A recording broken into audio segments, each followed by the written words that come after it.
కలిగిందంటే క్షేమం కలిగింది.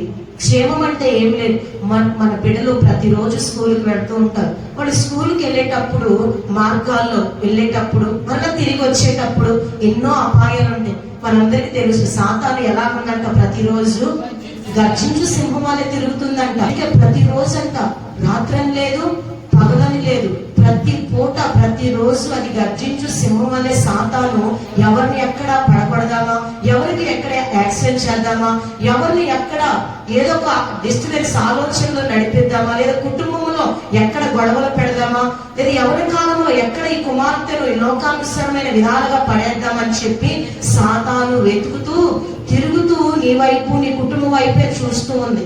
హల్లెలూయా. ఆ సమయాల్లో సాతాను కంట పడకుండా ఉండాలంటే వారములకు ఒకసారైనా నీ ఉపవాస ప్రార్థన గడుపుతూ ఉండాలి. హల్లెలూయా.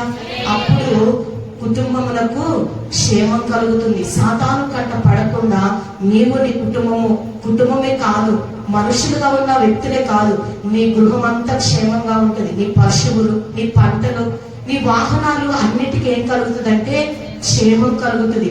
మార్గాల్లో క్షేమం ఉంటది, చదువు కాడ క్షేమం ఉంటది, పని దగ్గర క్షేమం ఉంటది, ఉద్యోగం దగ్గర క్షేమం ఉంటది. మరి నువ్వు ఏమి చేయవు, సాతాను కంట పడకుండా ఉండాలంటే వారములకు ఒకసారైనా నీ ఉపవాస ప్రార్థన గడుపుతూ ఉండాలి. హల్లెలూయా.